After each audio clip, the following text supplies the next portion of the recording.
Hello everyone, कैसे हो आप। आशा करता हूं सभी अच्छे होंगे और अच्छे से अपनी पढ़ाई कर रहे होंगे। गाइज, जैसा कि आप सभी ने थंबनेल और टाइटल में देखा, आज की इस वीडियो में हम बात करने वाले हैं लार्ज इंटेस्टाइन के बारे में, यानी कि बड़ी आंत के बारे में। गाइज, आप सभी को पता है कि पिछले एक सप्ताह से हमारी वीडियो नहीं आई। गाइज, उसके दो रीजन है। पहला रीजन तो यह है साथियों कि हमारे राजस्थान के उदयपुर शहर में साथियों एक हत्याकांड हो गया था। उसके चलते हुए साथियों पूरे राजस्थान में नेट बंद था। इस वजह से साथियों में वीडियो अपलोड नहीं कर पाया। दूसरा रीजन यह है साथियों कि मेरी स्वयं की लैब असिस्टेंट की एग्जाम थी राजस्थान की, तो साथियों मैं वीडियो रिकॉर्ड नहीं कर पाया और साथियों समय पर अपलोड भी नहीं कर पाया। इसलिए मैं आपसे माफी मांगता हूं। अब साथियों रोज आपको क्लासें मिलेगी। तो फिर चलिए साथियों आज की क्लास स्टार्ट करते हैं। हम पढ़ रहे थे भैया डाइजेस्टिव सिस्टम, तो हेडिंग लगा लीजिए डाइजेस्टिव सिस्टम अर्थात पाचन तंत्र। क्या आप में से कोई ऐसा व्यक्ति है जो साथियों पाचन तंत्र के बारे में नहीं जानता कि भैया पाचन तंत्र क्या होता है? कोई ना, मैं बताता हूं। साथियों सबसे पहले हम बात करते हैं डाइजेशन के बारे में, यानी कि पाचन के बारे में कि भैया पाचन क्या होता है। भोजन के बड़े बड़े पोषक पदार्थों को, या फिर साथियों मैं कह सकता हूं कि भोजन के बड़े बड़े अणुओं को हमारे शरीर में विभिन्न रासायनिक अभिक्रिया, शब्दों पर ध्यान देना साथियों, हमारे शरीर में विभिन्न रासायनिक अभिक्रिया या फिर एंजाइमों की सहायता से छोटे छोटे अणुओं में या फिर साथियों घुलनशील पदार्थों के रूप में परिवर्तन करना ही क्या कहलाता है साथियों? पाचन कहलाता है। तो अब आपको समझ में आया कि पाचन क्या होता है।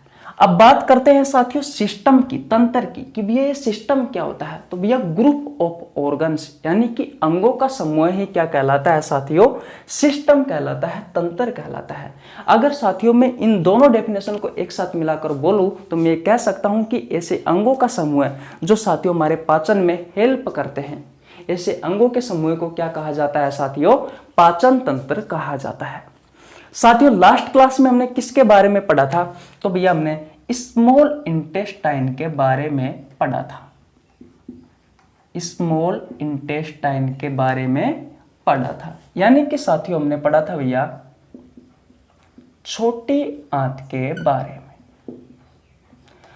तो पहले साथियों हम छोटी आंत के बारे में कुछ तथ्य समझ लेते हैं, जिससे साथियों आपको आज की क्लास यानी कि लार्ज इंटेस्टाइन, बड़ी आंत बहुत अच्छे से समझ में आ सके। साथियों जब मैंने आपको छोटी आंत पढ़ाया था साथियों, तो इसका एक डायग्राम बनाया था कुछ इस तरीके से, कुछ इस तरीके से साथियों आपकी स्मॉल इंटेस्टाइन थी भैया, यानी कि छोटी आंत थी। साथियों इस छोटी आंत की जो भैया लेंथ थी, जो लंबाई थी साथियों, वो कितनी थी भैया? वो थी भैया 6.5 मीटर। कितनी थी भैया? 6.5 मीटर थी। और साथियों इसका डायमीटर कितना था, यानी कि इसका व्यास कितना था साथियों? तो भैया इसका व्यास था साथियों 1 से लेकर के 1.5 इंच। बोलो ये बात समझ में आई या नहीं आई? अब देखिए भैया, अब हम बात करते हैं लार्ज इंटेस्टाइन की। लार्ज इंटेस्टाइन की, यानी कि साथियों बड़ी आंत की। तो भैया आज हम किसके बारे में पढ़ेंगे? भैया आज हम पढ़ने वाले हैं बड़ी आंत के बारे में। तो साथियों जिस तरीके से छोटी आंत की लंबाई 6.5 मीटर होती है, ठीक उसी प्रकार साथियों आपकी जो लार्ज इंटेस्टाइन है, जो बड़ी आंत है साथियों, इसकी भी लंबाई होती है। इसकी लंबाई कितनी होती है भैया? तो भैया इसकी जो लंबाई होती है वो होती है साथियों 1 से लेकर के 1.5 मीटर। और साथियों इसका जो डायमीटर है, जो व्यास है साथियों, ये कितना होता है? तो भैया इसका व्यास होता है 3 इंच का। अब साथियों आपको कंफ्यूजन होगा। कंफ्यूजन क्या होगा साथियों? कि भैया ये तो है बड़ी आंत जिसकी लंबाई है साथियों 1 से लेकर के 1.5 मीटर, और ये है साथियों छोटी आंत, इसकी लंबाई है साथियों 6.5 मीटर, यानी कि 6.5 मीटर। तो भैया बड़ी आंत तो ये होनी चाहिए और छोटी आंत ये होनी चाहिए। बट ऐसा क्यों? अगर साथियों आप इसकी चौड़ाई की बात करोगे साथियों, तो चौड़ाई में साथियों ये होती है भैया 1.5 इंच छोटी आंत, और साथियों जो बड़ी आंत होती है साथियों उसकी चौड़ाई होती है लगभग 3 इंच। मैं साथियों चौड़ाई शब्द यूज में ना ले करके साथियों मैं व्यास यूज में ले सकता हूं, डायमीटर शब्द यूज में ले सकता हूं। तो मैं कह सकता हूं कि बड़ी आंत का जो डायमीटर होता है, जो व्यास होता है साथियों, ये 3 इंच होता है। और साथियों जो छोटी आंत है इसका जो डायमीटर है, जो व्यास है साथियों, ये 1 से लेकर के 1.5 इंच होता है। तो आपको कुछ समझ में आया? आपको साथियों ये समझ में आना चाहिए कि भैया इन्हें जो नाम दिया गया है बड़ी आंत और छोटी आंत, ये साथियों डायमीटर पर दिया गया है, डायमीटर के आकार पर दिया गया है। यानी कि जिसका डायमीटर ज्यादा होगा साथियों वो तो भैया बड़ी आंत होगी, और जिसका डायमीटर छोटा होगा भैया वो छोटी आंत होगी। बोलो ये बात आपको समझ में आई या नहीं आई? तो अब आपको अच्छे से समझ में आ गई होगी कि छोटी आंत का जो डायमीटर है साथियों ये 1.5 इंच है, 1 से लेकर के 1.5 इंच, इसलिए भैया इसे छोटी आंत कहा गया है। और साथियों जो बड़ी आंत है इसका जो डायमीटर है साथियों ये भैया 3 इंच का है, यानी कि बड़ा है भैया छोटी आंत से, इसलिए इसे बड़ी आंत कहा गया है। बोलो ये बात क्लियर है या नहीं है? आशा करता हूं साथियों ये बात आपको अच्छे से समझ में आ गई होगी। अगर कोई आपसे क्वेश्चन पूछे कि भैया इसे बड़ी आंत क्यों कहा गया है और इसे छोटी आंत क्यों कहा गया है, तो भैया डायमीटर का नाम ले देना। बात क्लियर? अब देखिए मैंने आपको साथियों छोटी आंत में बताया था कि भैया इसके 3 भाग होते हैं। कितने भाग होते हैं? 3 भाग होते हैं। नंबर 1 पर बात करें साथियों तो ड्यूडेनियम, नंबर 2 पर बात करें साथियों तो जेजुनम, और नंबर 3 पर बात करें साथियों तो भैया इलियम। मैंने आपको यह भी बताया था साथियों कि जो ड्यूडेनियम वाला भाग है साथियों इसमें भोजन का पूर्ण रूप से पाचन हो जाता है, इसके बाद में साथियों इसका पाचन नहीं होता है। किसका? भोजन का पाचन नहीं होता है, सिर्फ अवशोषण का काम होता है अब भोजन का। बात क्लियर है? तो भैया जो ड्यूडेनियम वाला भाग है साथियों ये भैया आमाशय से जुड़ा होता है, आमाशय से जुड़ा होता है। दिख रहा है आपको? ये भैया आमाशय से जुड़ा होता है। दूसरी बात, अंतिम रूप से भोजन का पाचन होता है, यानी कि इसके बाद में साथियों भोजन का पाचन नहीं होता, सिर्फ अवशोषण होता है। साथियों जो जेजुनम वाला भाग है साथियों ये भैया छोटी आंत का मध्य वाला भाग है, मध्य वाला भाग है। और साथियों जो इलियम वाला भाग है साथियों ये भैया छोटी आंत का अंतिम भाग है। और ये अंतिम भाग किससे जुड़ा हुआ होता है साथियों? ये भैया बड़ी आंत से जुड़ा होता है। और बड़ी आंत के किस भाग से जुड़ा हुआ होता है साथियों वो भी मैं आपको बताने वाला हूं। बड़ी आंत से जुड़ा हुआ होता है, जुड़ा हुआ होता है। यह बात क्लियर है? अब मैंने आपको बताया था कि ड्यूडेनियम वाले भाग में साथियों भोजन का पूर्ण रूप से पाचन होता है, इसके बाद में पाचन नहीं होता है, इसके बाद में अवशोषण होता है। तो साथियों छोटी आंत के ये जो दोनों भाग है जेजुनम और इलियम, इन दोनों भागों में साथियों जो न्यूट्रिएंट है आपके जो पोषक तत्व है साथियों उनका अवशोषण होता है। बात क्लियर है? अब ये डायग्राम है साथियों तो कौन कौन सा तो ड्यूडेनियम वाला भाग है और कौन सा इलियम वाला भाग है और कौन सा जेजुनम वाला भाग है वो देख लेते हैं। तो साथियों मैंने आपको बताया था कि यहां से लेकर के ये वाला जो भाग है साथियों ये वाला ड्यूडेनियम वाला भाग है। और साथियों ड्यूडेनियम वाले भाग से मैंने आपको छोटी आंत में पढ़ाया था 2 ऑर्गन जुड़े हुए थे, एक तो था साथियों लीवर और एक था साथियों पेंक्रियाज। बात क्लियर है? यानी कि यकृत और अग्नाशय। और यहां से लेकर के साथियों ये वाला जो भाग है साथियों ये वाला भाग था जेजुनम वाला भाग, जो कि साथियों छोटी आंत का सबसे बड़ा भाग है, जो कि साथियों छोटी आंत का सबसे बड़ा भाग है। ये जेजुनम वाला भाग है साथियों ये भैया छोटी आंत का सबसे बड़ा भाग है। और साथियों यहां से लेकर के ये वाला जो भाग है साथियों ये है भैया इलियम वाला भाग। और इसी इलियम वाले भाग से साथियों बड़ी आंत जुड़ी हुई होती है। तो भैया बड़ी आंत कुछ इस तरीके से होती है। साथियों एक पाइप है, छोटी आंत भी एक पाइप है, बड़ी आंत भी एक पाइप है। तो साथियों मैं कुछ इस तरीके से बना देता हूं इसे।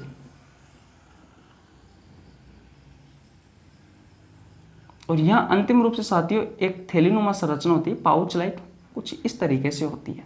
ये बड़ी आंत है भैया आपकी, ये इलियम वाला भाग है साथियों छोटी आंत का। अब बात करते हैं कि भैया इस छोटी आंत के इलियम वाले भाग से साथियों बड़ी आंत का कौन सा भाग जुड़ा हुआ होता है। तो भैया बड़ी आंत के भाग आपको पता होने चाहिए।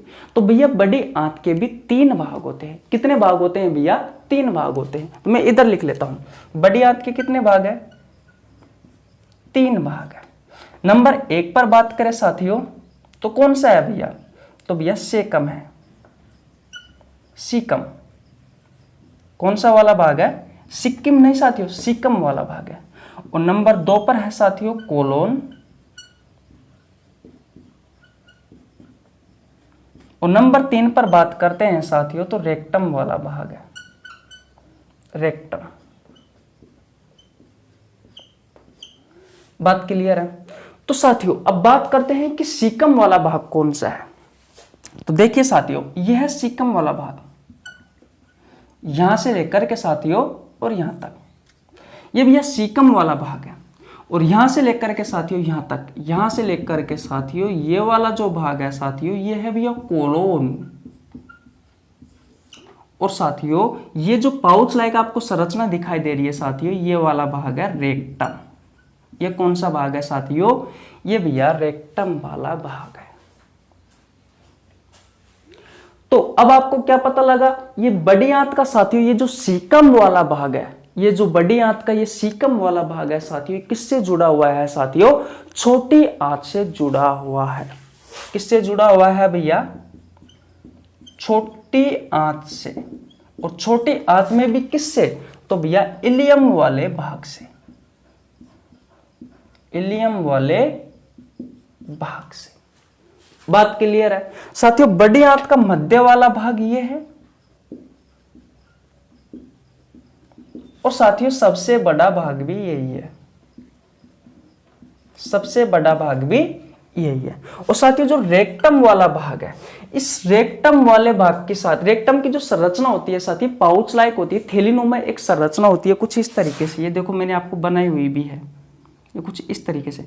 और साथियों इसमें क्या होता है, मल थोड़े समय के लिए ठहरता है। और साथियों इसका जो अंतिम किनारा है, इस रेक्टम का जो अंतिम किनारा है साथियों, ये अंतिम किनारा को कहा जाता है साथियों एनस, यानी कि गुद्दा। इसके थ्रू साथियों जो मल होता है ये हमारे शरीर से आउट होता है, यानी कि बाहर जाता है। अब बोलो भाई, आपको जो मैंने पढ़ाया है उसमें से क्या समझ में नहीं आया? बताओ। सबसे पहले अगर आपने स्क्रीनशॉट नहीं लिया है तो भैया आप स्क्रीनशॉट ले लीजिए। पहले तो ले लिया स्क्रीनशॉट। अगर आपको इतनी बातें समझ में आ गई है साथियों तो मैं मिटा देता हूं। और साथियों अब हम एक एक भाग के बारे में पढ़ेंगे बड़ी आंत के। सबसे पहले साथियों हम सीकम वाले भाग के बारे में पढ़ेंगे। दूसरा साथियों हम कोलोन जो वाला भाग है साथियों बड़ी आंत का, उसके बारे में पढ़ेंगे। और तीसरे नंबर पर साथियों हम रेक्टम वाले भाग के बारे में पढ़ेंगे। बोलो भैया जी। आशा करता हूं साथियों आपको ये सभी बातें बहुत अच्छे से समझ में आ गई होगी। साथियों अगर आपको हमारा कंटेंट पसंद आ रहा है, अगर आपको लग रहा है कि भैया हमारे कंटेंट में वजन है, तो भैया आप हमारे चैनल को सब्सक्राइब कर लीजिए, बेल आइकन को प्रेस कर लेना ताकि आपके पास हमारी वीडियो का नोटिफिकेशन टाइम टू टाइम पहुंच सके। अगर आपको वीडियो बहुत ही ज़्यादा अच्छी लग रही है तो भैया एक लाइक कर दीजिए और आपके छोटे भाई के लिए एक प्यारा सा कमेंट कर दीजिए। अगर आपको कोई बात समझ में नहीं आ रही है साथियों तो कमेंट बॉक्स खुला पड़ा है, कमेंट कीजिए। और साथियों आपको जो समझ में नहीं आ रहा है उसका सॉल्यूशन पाइए।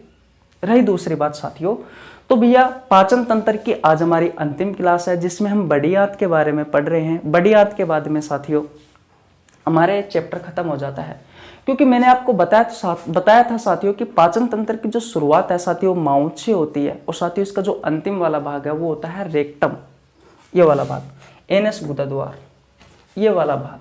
तो साथियों इसके बारे में आज हम पढ़ लेंगे। तो इस चैप्टर खत्म होने के बाद में बात यह आती है साथियों कि भैया आपकी प्रतियोगी परीक्षाओं में किस तरीके से आपसे क्वेश्चन पूछा जाता है। तो भैया पहले मैंने इस पाचन तंत्र की चैप्टर वाइज एमसीक्यू सीरीज करवा रखी है, आपको मैं डिस्क्रिप्शन में लिंक दे दूंगा, वहाँ पे जाना आप और भैया क्लिक करना। आपको पाचन तंत्र की जितने भी आपकी प्रतियोगी परीक्षाओं में क्वेश्चन पूछे गए हैं वो सभी क्वेश्चन साथियों उस प्लेलिस्ट में आपको मिल जाएंगे।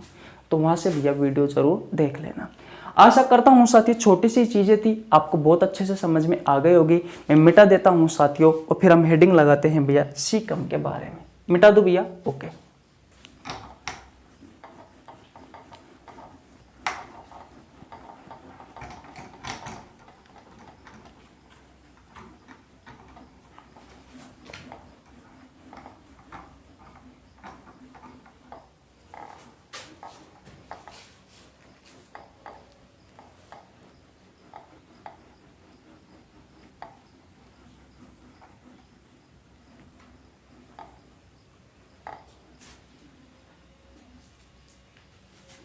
देखिए भैया, अब हम किसके बारे में पढ़ने वाले हैं?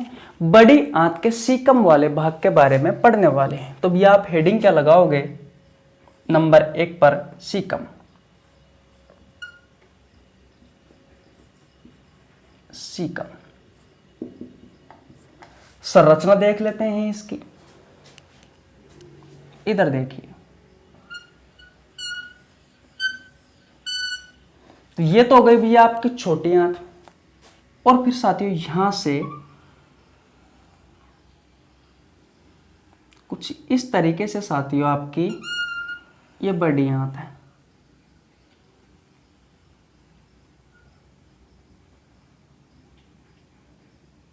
ठीक है, ये वाला जो भाग है साथियों, ये वाला कौन सा है? सीकम है, जिसके बारे में अब हम पढ़ने वाले हैं। और यहां से लेकर के यहां तक वाला पार्ट कौन सा है? कोलोन है। और ये वाला भाग कौन सा है? रेक्टम है। और रेक्टम का जो अंतिम छोर है साथियों, अंतिम जो किनारा है, ये वाला भाग को क्या कहा जाता है साथियों? एनस कहा जाता है, गुद्दा कहा जाता है, जिसके थ्रू साथियों जो मल है ये भैया आउट होता है। बोलो इतनी बात क्लियर है या नहीं है? आशा करता हूं साथियों ये बातें आपको बहुत अच्छे से समझ में आ गई होगी। आ गई ना? अब देखिए साथियों, इस सीकम में हम दो चीजों के बारे में पढ़ते हैं। नंबर 1 पर देखिए साथियों, जो सीकम वाला पार्ट है साथियों, इससे एक संरचना जुड़ी हुई होती है कुछ इस तरीके से। इस संरचना को नाम दिया गया है साथियों अपेंडिक्स। इस संरचना को क्या नाम दिया गया है साथियों? अपेंडिक्स। और इसका आकार साथियों कीड़े के समान होता है। इसका आकार भैया किसके समान होता है? कीड़े के समान होता है। तो पहली बात आप क्या लिखोगे साथियों? इसमें हम किसके बारे में पढ़ेंगे? अपेंडिक्स के बारे में पढ़ेंगे। अपेंडिक्स ये क्या है साथियों? अपेंडिक्स तो भैया एक वेस्टिजियल ऑर्गन है। वेस्टिजियल ऑर्गन है। अब ये वेस्टिजियल ऑर्गन क्या होता है साथियों? इसे हिंदी में कहा जाता है अवशेषी अंग।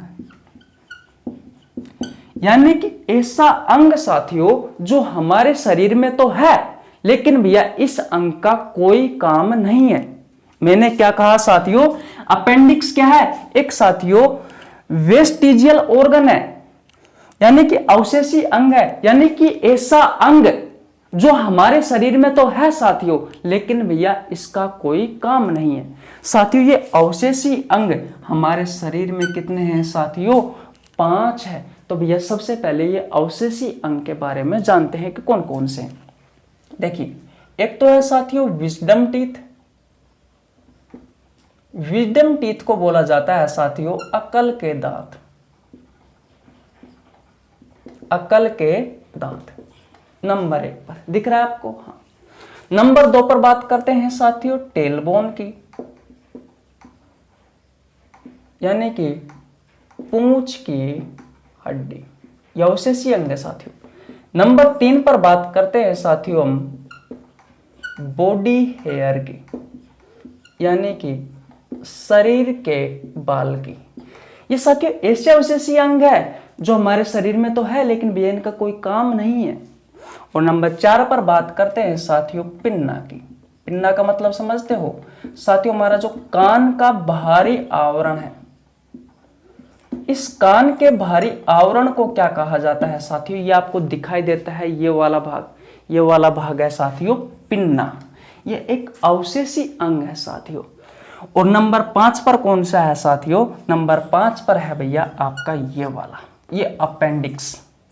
ये साथियों एक अवशेषी अंग है, यानी कि ऐसे अंग साथियों जो हमारे शरीर में तो है लेकिन भैया इनका कोई काम नहीं है हमारे शरीर में। तो साथियों धीरे धीरे जैसे जैसे हम आगे हमारी जनरेशन आती जाएगी साथियों, ये धीरे धीरे लुप्त होते जाते हैं। तो भैया अपेंडिक्स भी एक ऐसा समय आएगा साथियों जो मानव में नहीं रहेगा। जैसे आपका जो कान है साथियों, ये कान का जो बाहरी भाग है पिन्ना साथियों, एक ऐसी जनरेशन आएगी जिसमें साथियों ये कान का बाहरी भाग भी नहीं रहेगा। साइंस ये कहती है साथियों कि जो अवशेषी अंग है जिनका कोई काम नहीं है साथियों, धीरे धीरे विलुप्त होती चली जाती है। ऐसा कहा जाता है मनुष्य के बारे में कि मनुष्य की जो उत्पत्ति है साथियों वो बंदरों से हुई थी। तो बंदरों में पहले पूंछ थी, धीरे धीरे मनुष्य बनते गए साथियों, तो भैया इनमें पूंछ खत्म होती गई, इसलिए तो भैया पूंछ की हड्डी पाई जाती है हमारे में, इसे टेल बोन कहा जाता है। कंकाल तंत्र वाले चैप्टर में पढ़ते हैं इसके बारे में। तो ये सभी बातें आपको ध्यान रखनी है। अब हम किसके बारे में पढ़ेंगे साथियों? अपेंडिक्स के बारे में पढ़ेंगे। तो अपेंडिक्स क्या है साथियों? एक अवशेषी अंग है। सबसे पहले आपसे क्वेश्चन पूछा जाता है आपकी प्रतियोगी परीक्षाओं में कि ये जो अपेंडिक्स है, ये अपेंडिक्स कहाँ पाया जाता है? तो साथियों कहाँ पाया जाता है भैया? लार्ज इंटेस्टाइन में, बड़ी आंत में पाया जाता है। और बड़ी आंत के किस भाग में पाया जाता है? तो साथियों सीकम वाले भाग में पाया जाता है। बात क्लियर है? मैंने आपको बताया था कि इसका आकार कैसा होता है। तो इसका आकार होता है साथियों कीड़े के समान। इसका आकार कीड़े के समान होता है, कीड़े के समान होता है। अब बात यह आती है साथियों कि ये क्या काम करता है। तो देखिए भैया, वैसे तो मैंने आपको बता दिया कि ये एक अवशेषी अंग है, हमारे शरीर में तो है लेकिन इसका कोई कार्य नहीं है, लेकिन फिर भी कुछ न कुछ यूज में तो आता होगा। जी हाँ, कुछ न कुछ यूज में जरूर आता है। होता क्या है साथियों, हमारे शरीर में बहुत सारे टॉक्सिक कंपाउंड होते हैं। जब हम खाना खाते हैं तो साथियों हमारे शरीर में चले जाते हैं। तो ये टॉक्सिक कंपाउंड, ये जहरीले जो यौगिक है साथियों, ये भैया इस अपेंडिक्स में आकर के जमा हो जाते हैं। जैसे कि एग्जांपल मान लीजिए हमने कोई स्पाइसी खाना खाया या फिर ज़्यादा बहुत अधिक मसालादार खाना खाया, तो साथियों उसमें क्या होता है, कुछ अधिक मात्रा में फैट्स होते हैं। और साथियों ये जो टॉक्सिक कंपाउंड है ये साथियों धीरे धीरे आकर के भैया हमारा जो अपेंडिक्स है, इस अपेंडिक्स में आकर के इकट्ठे होते चले जाते हैं। साथियों एक ऐसा समय आता है जब साथियों अपेंडिक्स साथियों पूर्ण रूप से भर जाता है। तो साथियों जब ये पूर्ण रूप से भर जाता है इन टॉक्सिक कंपाउंडों से, तो साथियों इसके आकार में वृद्धि हो जाती है, इसका आकार बढ़ जाता है। ये साथियों ये फूल करके मोटा हो जाता है, ये फूल जाता है, ये बड़ा हो जाता है साथियों। तब क्या होता है साथियों, आपका पेट वाला जो हिस्सा है इसके नीचे की तरफ साथियों राइट साइड में आपको दर्द होता है। दर्द होता है तो आप भैया डॉक्टर के पास जाते हो और डॉक्टर से कहते हो कि भैया मुझे यहाँ पर दर्द है। तो डॉक्टर चेक करता है, डॉक्टर कहता है कि भैया आपके अपेंडिक्स में प्रॉब्लम है। आपको डॉक्टर साथियों कुछ टेबलेट देता है और कहता है कि भैया जाओ सही हो जाओगे।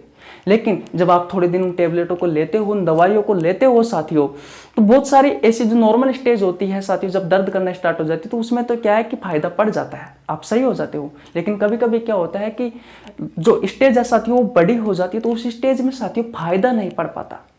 तो आप वापस डॉक्टर के पास जाते हो, आप डॉक्टर से कहते हो कि भैया हमें तो कुछ फायदा हुआ ही नहीं। तो फिर साथियों डॉक्टर दोबारा चेक करता है और उससे कहता है कि भैया आपके अपेंडिक्स का ऑपरेशन होगा। और साथियों अपेंडिक्स के ऑपरेशन में क्या होता है साथियों, इस अपेंडिक्स को ही काट करके अलग कर दिया जाता है, शरीर से बाहर निकाल दिया जाता है। मैंने आपसे ये कहा कि ये एक अवशेषी अंग है, यानी कि ऐसा अंग साथियों जिसका हमारे शरीर में कोई काम नहीं है। हमारे शरीर में है लेकिन इसका कोई काम नहीं है। अगर ये हमारे शरीर में कोई काम का नहीं है तो इसे बाहर निकालने में कोई नुकसान नहीं है, तो भैया इसे काट करके अलग कर दिया जाता है, तब जाकर के आपका दर्द कम होता है। लेकिन साथियों आपको सरवाइव करने में 10 से 15 दिन का समय लग जाता है। बात क्लियर है? तो यह है भैया आपका अपेंडिक्स। इसके बारे में आपसे आपकी प्रतियोगी परीक्षाओं में साथियों क्वेश्चन पूछा जाता है। अब बात यह आती है साथियों कि भैया जब इसका कुछ काम ही नहीं है तो भैया ये हमारे शरीर में क्यों है?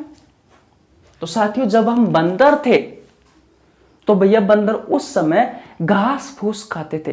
तो साथियों उस समय बंदरों में ये अपेंडिक्स पाया जाता था साथियों, लेकिन ये धीरे धीरे धीरे धीरे विलुप्त होता गया साथियों। और आज साथियों इस कंडीशन में है कि अब इसका कोई योगदान नहीं है, क्योंकि भैया हम घास फूस तो खाते नहीं है, लेकिन उस समय साथियों जो बंदर है भैया वो घास फूस खाते थे। तो उस समय साथियों ये अपेंडिक्स क्या करता था, घास फूस के पाचन में, डाइजेशन में हेल्प करता था। तो आशा करता हूं साथियों अपेंडिक्स की ये पूरी कहानी आपको बहुत अच्छे से समझ में आ गई होगी। बोलो अगर आपको ये अपेंडिक्स की कहानी समझ में आ गई है साथियों, तो अब हम दूसरी बात कर लेते हैं कि भैया अब हम इस सीकम वाले पार्ट में दूसरी चीज क्या पढ़नी है। तो दूसरी चीज हमें पढ़नी है साथियों, वो देखिए। दूसरी चीज पढ़ने से पहले साथियों मैं आपको एक कहानी बताता हूं। मैंने आपसे कहा था साथियों कि जो छोटी आंत है, छोटी आंत का जो डूडेनियम वाला भाग है साथियों, इस डूडेनियम वाले भाग में साथियों भोजन का पूर्ण रूप से पाचन हो जाता है, यानी कि उसके बाद में भोजन का किसी भी प्रकार का पाचन नहीं होता, सिर्फ अवशोषण होता है। जी हाँ, आप कहोगे कि बिल्कुल सही बात है। लेकिन भैया दूसरी बात अब यह आती है कि मान लीजिए हमने कोई ऐसा खाना खाया, जिसका हमारे शरीर में साथियों पाचन नहीं होता। अब भैया हमारे शरीर में पाचन नहीं होगा तो भैया वो आता चला गया। अब तक हमने जितने भी ऑर्गन पढ़े सबसे सर्वाइव होकर आ गया, छोटी आंत से भी निकल गया वो जिसका पाचन नहीं हुआ। तो साथियों उसे बोलेंगे हम अपचित भोजन। जिसका हमारे शरीर में पाचन नहीं हुआ है साथियों, उस भोजन को बोलेंगे हम अनडाइजेस्टेड फूड, यानी कि अपचित भोजन। अब ये अपचित भोजन साथियों बड़ी आंत के सीकम वाले भाग में आ गया। कौन? अपचित भोजन आ गया भैया। अब होता क्या है साथियों, जो सीकम वाला भाग है साथियों आपका बड़ी आंत का, और साथियों जो कोलोन वाला पार्ट है साथियों, इन दोनों में साथियों क्या होता है, कुछ जीवाणु पाए जाते हैं। और उन वो जीवाणु है साथियों किस प्रजाति के हैं साथियों, तो भैया इस्चीरिया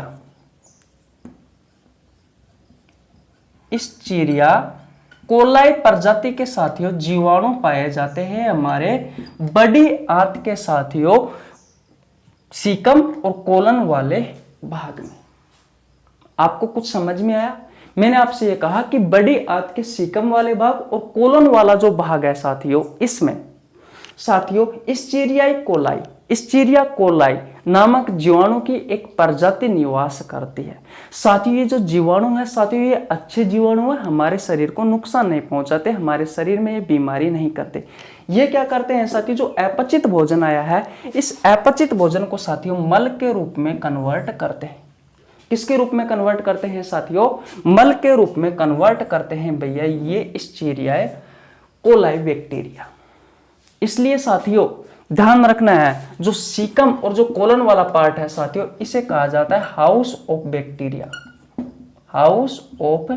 बैक्टीरिया, यानी कि जीवाणुओं का घर। क्योंकि साथियों इस सीकम वाले पार्ट में और साथियों इस कोलोन वाले पार्ट में भैया ये इस्चीरिया कोलाई प्रजाति के जीवाणु साथियों निवास करते हैं। सीकम वाले पार्ट में अधिक होते हैं, कोलोन वाले पार्ट में कम होते हैं भैया। और ये क्या करते हैं साथियों, ये जो अपचित भोजन है, अपचित भोजन मैंने किसे कहा साथियों, जिस भोजन का हमारे शरीर में पाचन नहीं हुआ है उस भोजन को साथियों ये मल के रूप में कन्वर्ट करता है। किसके रूप में कन्वर्ट करता है साथियों? मल के रूप में कन्वर्ट करता है। कौन? ये इस्चीरिया कोलाई। किस तरीके से करता है वो भी देख लीजिए। मान लीजिए ये कोई अपचित भोजन है। अब इस अपचित भोजन में साथियों ये जो जीवाणु है इस्चीरिया कोलाई, यह क्या करते हैं साथियों, पनप जाते हैं इसमें क्या करते हैं, पनप जाते हैं, और पनप जाते हैं साथियों। तो फिर पनपने के बाद में ये क्या करते हैं, इस भोजन को ये सड़ा देते हैं साथियों, ये गला देते हैं भैया। और साथियों धीरे धीरे नष्ट होता जाता है ये भोजन, और एक ऐसा समय आएगा साथियों कि मल के रूप में पूर्ण रूप से परिवर्तित हो जाएगा। बोलो बात आई आपको समझ में या नहीं आई? जैसे मैं आपको एक एग्जांपल देता हूं कि आपने एक सेव आपके रसोई में रखा, आप उसे छुइए मत, आप उस जगह से उसे हटाइए मत। आप देखोगे साथियों 1-2 दिन में साथियों उसमें बैक्टीरिया लग जाएंगे, बैक्टीरिया पनप जाएंगे साथियों। उस सेम को साथियों वो बैक्टीरिया सड़ा देंगे, गला देंगे साथियों, नष्ट कर देंगे और एक ऐसा समय आएगा साथियों कि बिल्कुल नष्ट हो जाएगा साथियों। ठीक उसी तरीके से ये साथियों आपकी बड़ी आंत में साथियों जो अपचित भोजन पहुंचता है, अनडाइजेस्टेड फूड पहुंचता है साथियों, उसको मल के रूप में कौन कन्वर्ट करता है? ये इस्चीरिया कोलाई करता है साथियों। ये एक जीवाणु की प्रजाति है साथियों। ये कहाँ होती है साथियों? ये हमारे सीकम और कोलन दोनों भागों में होती है, जो कि साथियों बड़ी आंत के भाग है। बोलो आपको कुछ समझ में आया नहीं आया? अब देखिए भैया, ये इस्चीरिया कोलाई आपकी बड़ी आंत में रहते हैं और बड़ी आंत के किस भाग में रहते हैं? सीकम और कोलन वाले पार्ट में रहते हैं। तो पहली बात तो साथियों हमने ये जो जीवाणु है, इन जीवाणुओं को रहने के लिए स्थान दिया। बात क्लियर है? कहाँ रहते हैं? बड़ी आंत में। दूसरी बात साथियों, हम इन जीवाणुओं को साथियों भोजन भी देते हैं। ये जो अपचित भोजन है साथियों, इस अपचित भोजन से साथियों ये अपना खाना लेते हैं, ये जीवाणु इस्चीरिया कोलाई। बात क्लियर है? लेकिन बात यह आती है कि साथियों ये तो इनका फायदा हो गया, अब ये हमारे शरीर में क्यों रहते हैं? हमें क्या फायदा है? तो साथियों इनके शरीर में क्या होता है? विटामिन के और साथियों विटामिन B12 बनता है। विटामिन के और विटामिन B12 बनता है साथियों, जो हमारे शरीर के लिए फायदेमंद होता है, उपयोगी होता है, यूजफुल होता है। तो साथियों आपको एक बात समझ में आई, एक हम हो गए जीव मानव और एक साथियों बैक्टीरिया। बैक्टीरिया भी जीवन यापन कर रहे हैं हमारे शरीर में और हम भी अब जीवन यापन कर रहे हैं। तो साथियों दो अलग अलग प्रजाति के जीव एक साथ साथियों का जीवन यापन करें साथियों, तो साइंस में उस संबंध को क्या कहा जाता है साथियों? तो उस संबंध को कहा जाता है साथियों सिम्बायोटिक, सिम्बायोटिक रिलेशन कहा जाता है साथियों, यानी सहजीवन संबंध कहा जाता है साथियों। क्या कहा जाता है? सहजीवन संबंध कहा जाता है। तो आपसे क्वेश्चन पूछा जा सकता है साथियों कि बड़ी आंत में मानव है जो सहजीवन संबंध किसके साथ बनाता है? तो भैया इस इस्चीरिया कोलाई जीवाणु के साथ में बनाता है। ये अच्छे जीवाणु है, मैंने आपको पहले भी बताया था साथियों। ये हमारे शरीर में नुकसान नहीं पहुंचाते साथियों, ये हमारे शरीर में फायदेमंद होते हैं, हमारे शरीर के लिए उपयोगी होते हैं। क्या करते हैं? जो अपचित भोजन है साथियों उसे मल के रूप में कन्वर्ट करते हैं। तो भैया छोटी आंत के ये जो सीकम वाला भाग है साथियों, इसमें हम इन दो चीजों के बारे में पढ़ते हैं। पहली बात तो यह है साथियों कि भैया हम अपेंडिक्स के बारे में पढ़ते हैं। अपेंडिक्स के बारे में मैंने आपको फुल डिटेल में समझा दिया। और दूसरी बात साथियों हम किसके बारे में पढ़ते हैं कि जो अपचित भोजन है साथियों उसको मल के रूप में कौन कन्वर्ट करता है? ये जीवाणु की प्रजाति करती है इस्चीरिया कोलाई। बात क्लियर है? अगर आपको साथियों ये दोनों बात समझ में आ गई है साथियों, तो अब हम कोलोन और साथियों रेक्टम वाले भाग के बारे में पढ़ लेते हैं। बोलो आपको ये बात समझ में आई या नहीं आई? अगर आ गई है साथियों तो भैया स्क्रीनशॉट ले लीजिए। लो भैया फटाफट ले लीजिए। मिटा दूं? ओके भैया मिटा देता हूं।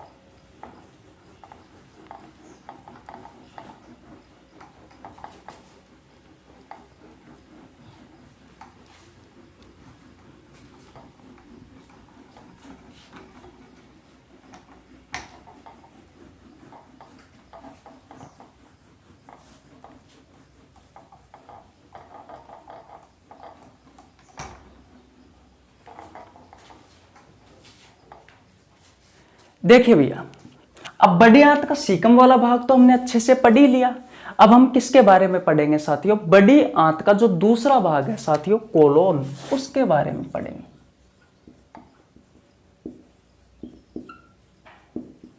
कोलोन के बारे में पढ़ेंगे। तो सबसे पहले साथियों आपको क्या पॉइंट लिखना है इस कोलोन के बारे में कि साथियों ये भैया बड़ी आंत का सबसे बड़ा भाग है। मैंने आपको डायग्राम की सहायता से भी बताया था। जैसे कि मान लीजिए ये आपकी छोटी आंत है और फिर साथियों ये इससे गया, ये से गया और ये आ गया। कुछ इस तरीके से साथियों आपकी बड़ी आंत की संरचना थी कि ये पाउच लाइक संरचना है कुछ इस तरीके से। तो यहां तक तो साथियों क्या था साथियों? ये सीकम वाला पार्ट था और यहां से लेकर के यहां तक कौन सा वाला पार्ट था साथियों? कोलोन वाला पार्ट था। तो साथियों मैं कह सकता हूं कि बड़ी आंत का सबसे बड़ा भाग होता है, या बड़ी आंत का सबसे बड़ा भाग होता है। अब साथियों होता क्या है कि ये जो कोलोन वाला पार्ट है साथियों बड़ी आंत का, इसमें छोटी छोटी सी नलियां होती है। ये जो नली है साथियों, ये बड़ी आंत का ये जो भाग है साथियों, इसमें क्या होता है छोटी छोटी सी बिल्कुल बारीक बारीक से साथियों बहुत सारी नलियां होती है। ये नलियां क्या करती है साथियों, इसमें जो भोजन गया है, इसमें जो भोजन तो कह नहीं सकते, मल कह सकते हैं कि इसमें जो मल गया है साथियों, उस मल में से पानी का अवशोषण करती है। तो ये क्या करती है साथियों, पानी का अवशोषण करता है ये वाला भाग।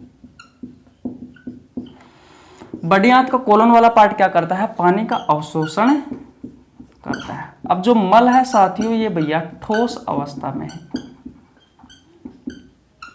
ये भैया ठोस अवस्था में है भैया आपका कोलन वाला पार्ट में ये मल जो है, क्योंकि भैया इस कोलन वाले पार्ट में क्या हुआ, पानी का अवशोषण किया गया था मल से। और पहली बात हमने क्या पढ़ी कि बड़ी आंत का सबसे बड़ा भाग होता है। बात क्लियर है। अब देखिए, अब जो तीसरा पार्ट है साथियों उसके बारे में भी यहीं पढ़ लेते हैं। तीसरा पार्ट कौन सा था हमारा भैया, रेक्टम था, ये वाला रेक्टम। तो देखिए भैया रेक्टम, इस रेक्टम में लिखेंगे साथियों कि भैया बड़ा आंत का सबसे अंतिम भाग है।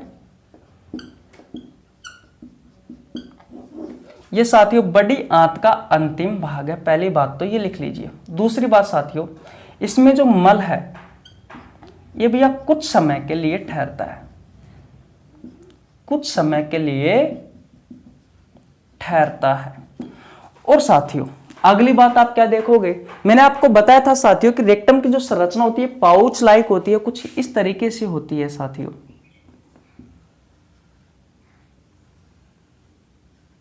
कुछ इस तरीके से होती है साथियों इसकी संरचना, पाउच लाइक थैलीनुमा संरचना होती है। और इसका जो अंतिम किनारा है साथियों, ये किनारा, इस किनारे को कहा गया है साथियों एनस, यानी कि गुद्दा कहा गया है। और इसके द्वारा ही साथियों मल शरीर से बाहर निकलता है। तो मल इसमें कुछ समय के लिए ठहरता है और इसका जो अंतिम किनारा है, उस अंतिम किनारे को क्या नाम दिया गया है साथियों, अंतिम किनारे को कहा गया है भैया एनस, यानी कि गुद्दा। और इसके द्वारा साथियों जो मल है ये भैया शरीर से आउट होता है। तो ये लीजिए भैया आपका कोलन वाला भाग और रेक्टम वाला भाग। कोलन वाला भाग की बात करें साथियों तो बड़ी आंत का सबसे बड़ा भाग है, इसमें पानी का अवशोषण होता है और साथियों इसमें मल है जो ठोस अवस्था में आ जाता है। रेक्टम वाले भाग की बात करें साथियों तो ये बड़ी आंत का सबसे अंतिम भाग है, इसमें साथियों मल कुछ समय के लिए ठहरता है। और साथियों इस रेक्टम का जो अंतिम किनारा है साथियों ये भैया एनस या गुद्दा कहलाता है और इसी की सहायता से साथियों मल है हमारे शरीर से बाहर जाता है। तो जब मैंने आपको आहार नाल के बारे में पढ़ाया था साथियों, तो आहार नाल की शुरुआत माउथ से होती है। किससे होती है साथियों, माउथ से। यानी कि मैं कह सकता हूं कि पाचन तंत्र की शुरुआत किससे होती है, माउथ से होती है। और इसका अंतिम भाग कौन सा है साथियों, तो मैंने आपको बताया था रेक्टम, या फिर मैं कह सकता हूं एनस, यानी कि इससे ही जुड़ा हुआ होता है। तो भैया कुछ इस तरीके से हमने भोजन का पाचन किया। ये सारी प्रक्रिया साथियों मैंने पाचन तंत्र में जितने भी आज हमारी लगभग 8 क्लास हो चुकी है, मुझे कंफर्म याद नहीं है क्योंकि 7 दिन हो गए साथियों यूट्यूब खोले हुए। तो भैया 8 क्लासों में हमने लगभग पाचन तंत्र किस तरीके से, पाचन तंत्र में पाचन किस तरीके से होता है साथियों, ये सारी बातें जानी। आज हमारा साथियों पाचन तंत्र वाला चैप्टर पूर्ण रूप से खत्म हो चुका है। अब बात यह आती है, जैसा कि मैंने आपको बताया कि भैया आपकी प्रतियोगी परीक्षाओं में आपसे इस चैप्टर से किस तरीके से क्वेश्चन पूछे जाते हैं साथियों, तो मैंने भैया इस पाचन तंत्र चैप्टर की एमसीक्यू सीरीज करवा रखी है। आपको नीचे लिंक डिस्क्रिप्शन में मिल जाएगा, आप जाकर चेकआउट कर सकते हैं। तो भैया अगर आपने स्क्रीनशॉट नहीं लिया है तो स्क्रीनशॉट ले लीजिए। अब बताओ कैसी लगी आपको वीडियो। रेगुलर क्लास आएगी साथियों, और मैं आपको बता दूं कल साथियों हम विटामिन के बारे में पढ़ने वाले हैं। रोज एक एक विटामिन पढ़ेंगे साथियों। बहुत अच्छा कंटेंट आपको मिलने वाला है, बहुत अच्छे से आपको सभी बातें सिखाने वाला हूं। जो जो आपके प्रतियोगी परीक्षाओं में पूछी जाती है वो सभी बातें बताने वाला हूं। तो आज यहीं तक रखते हैं। कैसी लगी आपको वीडियो? अगर वीडियो अच्छी लगी हो तो वीडियो को लाइक कर देना, चैनल पर नया है तो चैनल को सब्सक्राइब कर लेना, बेल आइकन को प्रेस कर लेना, जिससे आपके पास हमारी वीडियो का नोटिफिकेशन टाइम टू टाइम पहुंच सके। मिलते हैं नेक्स्ट वीडियो में, तब तक के लिए जय हिंद जय भारत। अच्छे से रहो, अच्छे से पढ़ो और अपने माँ बाप का ध्यान रखो, अपना ध्यान रखो। बाय बाय, नमस्कार।